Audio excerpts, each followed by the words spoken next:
In the silence of the night jungle, a minion attack helicopter glided over the dense crowds. Under the light of the moon, their bright spotlights picked out the wild silhouettes of the trees from the shadows. The minions, unaware of the danger, exchanged jokes, but their fun was doomed to be cut short. A rocket with an eerie red trail was already hurtling straight toward them. The deadly missile hit its target. The explosion shook the jungle, illuminating everything around with a bright flash. Green gas rushed out, quickly enveloping the helicopter and its crew. The minions grabbed for levers in panic, but the fog was unusual. The metal began to shake and shift, as if obeying an unknown force. The body of the helicopter began to distort. The cockpit lengthened and took the shape of a creepy face with huge metal teeth. At the same time, giant paws covered in dark hairs, like a spider, began to grow out of the fuselage.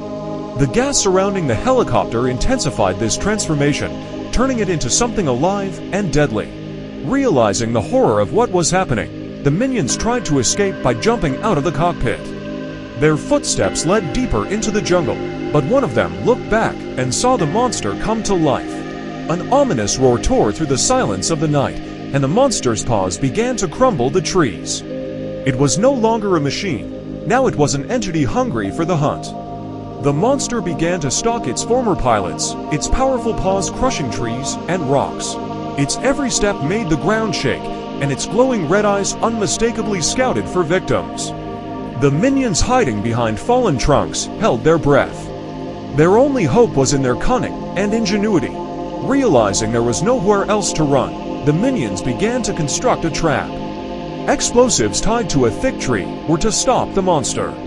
At that moment, the monster stepped out of the shadows, its huge paws sliding through the branches and its eyes glowing blood red. The monster was walking right into the center of their plan. There was a deafening explosion that lit up the night sky. Shards of metal and wood flew in all directions, the jungle filled with the sound of destruction. The forest fell silent again, shrouded in smoke and sparks. The mud-stained minions looked out of their hiding places to see that the monster had been destroyed. When the smoke cleared, one of the minions, barely standing on his feet, came out of hiding. Behind him lay the wreckage of the monster, covered in ash and remnants of green gas. He clenched his fist, vowing that no one else would fall victim to such horror. Hope burned in his eyes, and new challenges awaited him ahead.